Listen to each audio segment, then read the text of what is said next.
On the 25th of June, 2026, Apple did something it had never done before. In the middle of a launch year, with no new product announcement attached to it, Apple raised its prices. The MacBook Air went up, the iPad Pro went up, the Apple TV went up, and that same stretch, other major tech companies raised their prices too. And here's the part that actually stopped me. When Apple was asked why, the company said something it had essentially never had to say before. It said it had never seen a component price rise this fast or this much in its history. And the reason your laptop just got more expensive is that there's a war happening right now over tiny memory chips, thousands of miles away, being fought by companies you've probably never heard mentioned in the same sentence as your laptop. I want to take you through exactly what's actually happening here, because it's the story sitting underneath almost every headline about artificial intelligence right now, and I don't think most people have connected the dots the way I'm about to connect them for you. Let's start with the scale of what's actually being spent, because I don't think most people have any real feel for the size of these numbers. A handful of the largest American technology companies, the ones building the data centers and infrastructure behind the current AI boom, have been increasing their capital spending on this build-out at a pace that's genuinely without much precedent in corporate history. By 2026, the combined spending from just the 4 largest players on AI infrastructure and data centers is running at roughly $725 billion for the year. That is not a typo, and I want you to sit with that number for a second, because it's larger than the entire annual economic output of most countries on Earth, spent by 4 companies in a single year, on chips, data centers, and the electricity to run them. And sitting at the center of all of that spending is one company in particular, the chip maker whose processors power almost all of this infrastructure. That company's stock became so valuable, so fast, that it crossed a $5 trillion market valuation, becoming, for a period, the most valuable publicly traded company that has ever existed. Wall Street analysts were, for the most part, telling everyone who would listen to keep buying, and then, just days after hitting that milestone, something cracked. In a single trading session in early June, that company lost over $300 billion in market value in one day, a drop of around 6%. Apple fell more than 6% in a single day around the same period, its steepest one-day drop in months. Other chip and memory companies fell sharply too. And quietly, in the background, at least one major AI company reportedly pushed back its plans to go public. Suddenly, some of the most respected names in investing were sounding the alarm, publicly, on the record. Ray Dalio, the founder of one of the largest hedge funds in the world, said outright that what he was seeing had the hallmarks of a genuine bubble, comparing his own internal bubble indicators to levels he'd only seen before in 1929 and in the year 2000, right before 2 of the most infamous financial collapses in modern history. Michael Burry, the investor famous for correctly betting against the housing market before the 2008 financial crisis, took an even more specific, technical position, publicly betting against some of the very companies most associated with the AI boom, and arguing that some of the accounting being used to describe how long AI chips actually remain useful may be flattering these companies' reported profits more than reality would justify. So I went looking for the actual explanation underneath all of this, reading through financial reporting, earnings calls, and the specific arguments being made by the people closest to this story, because I wanted to understand what's actually going on, not just react to a scary headline. And what I found is a genuinely fascinating and genuinely uncomfortable gap sitting at the center of the entire AI economy. Here's the number that keeps coming up again and again from serious analysts on the more cautious side of this debate. The 4 largest AI infrastructure spenders are putting out something in the region of $700 billion a year in spending. But when you actually look at how much confirmed recurring revenue the AI industry as a whole is generating from that spending, actual paying customers, actual subscriptions, actual enterprise contracts, the number is dramatically smaller, a small fraction of what's being spent building the infrastructure.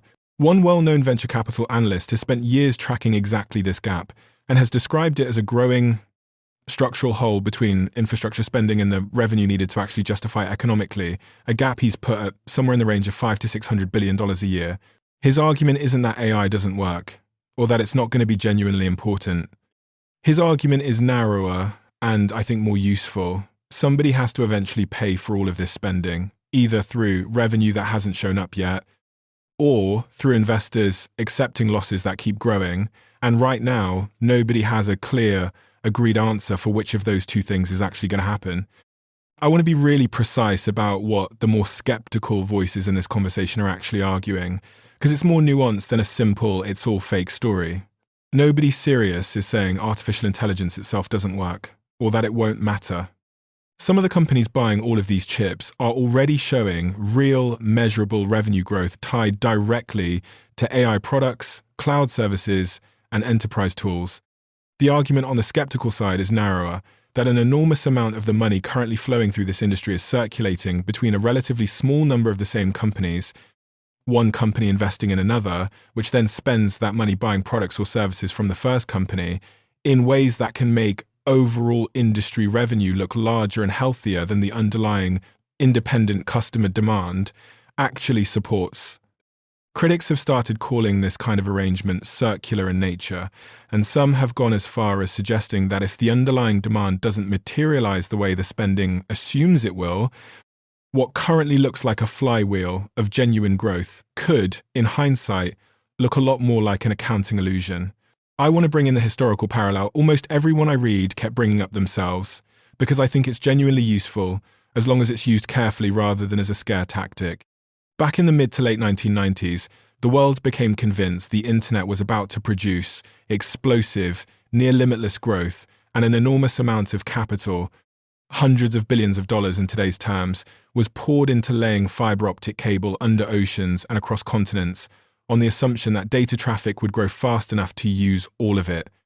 By the early 2000s, a huge share of that fiber, by some estimates the overwhelming majority of it, sat completely unused, dark, unlit, because actual demand for data simply hadn't caught up to the pace of the investment.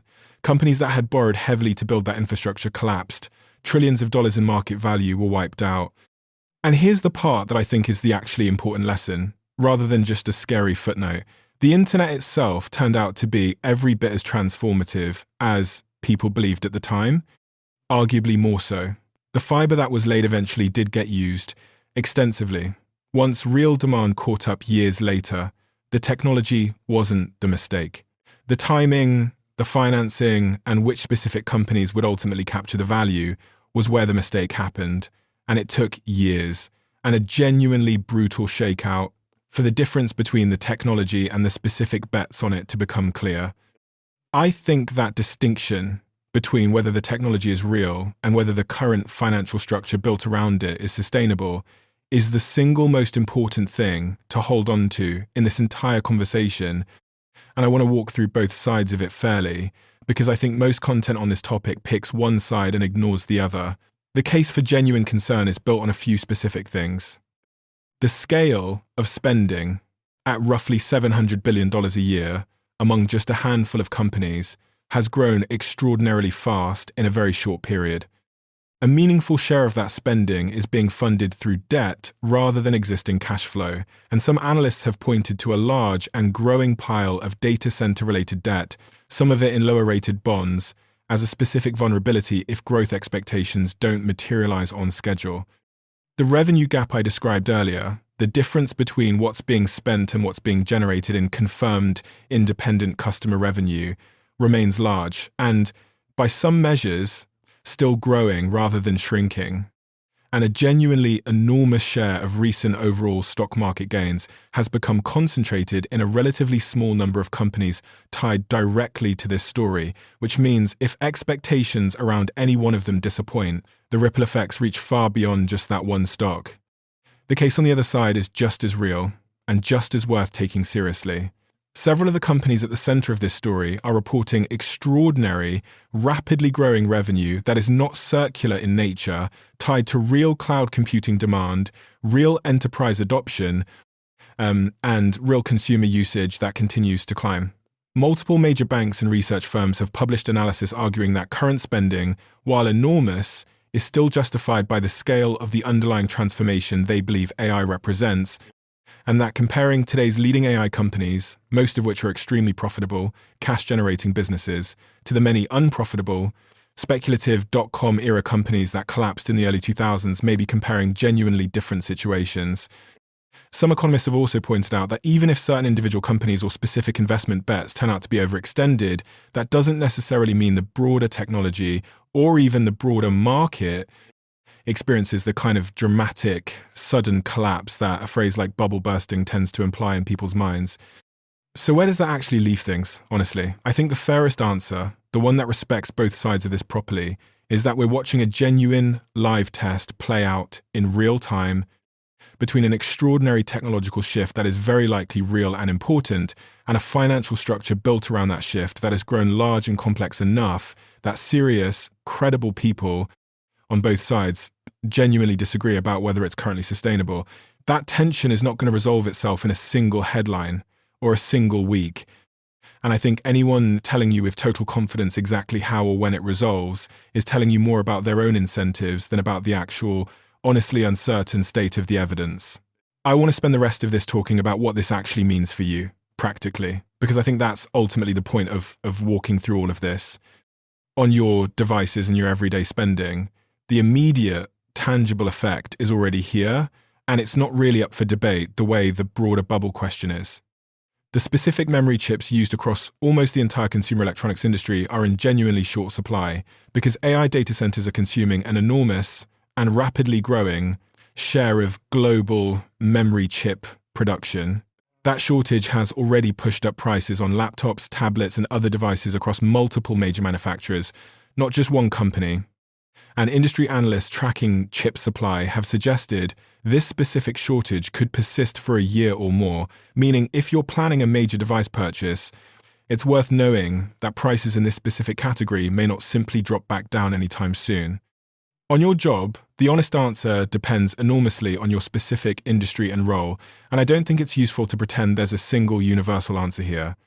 If your work involves building or maintaining the physical infrastructure behind this boom, chips, data centers, energy, that part of the economy has been growing at an extraordinary pace and shows real continuing demand regardless of how the financial questions eventually resolve. If your work is more directly exposed to speculative software or applications built on top of that infrastructure, particularly ones without clear, proven revenue of their own, that's a genuinely more exposed position. If the funding environment around this space tightens, which is already starting to happen in parts of the venture capital world, according to multiple reports of startups facing harder funding conditions and down valuations in recent months. On your investments, I want to give you the same honest framing I'd want someone to give me, rather than a dramatic instruction either way. If a meaningful share of your portfolio has become concentrated in a small number of companies tied closely to this story, simply because they've performed extremely well recently, that's worth being aware of and consciously deciding on, rather than accumulating by accident. Diversification across sectors and company sizes remains one of the most reliable tools available for managing exactly this kind of concentrated, single-theme risk, regardless of how the AI spending question eventually resolves. Trying to precisely time an exit or an entry around a specific predicted collapse date has a historically poor track record, even among professional investors, because markets driven by genuine uncertainty like this can remain volatile in either direction for far longer and in far less predictable ways than any single forecast usually accounts for. I'm not a financial advisor, and I'd be doing you a disservice pretending I, or anyone else making confident predictions about exact timing, actually knows precisely how or when this specific tension resolves. I want to end with the same historical parallel I raised earlier, because I think it's the most honest note to end on. Nobody looking back at the internet today thinks the technology itself was the mistake.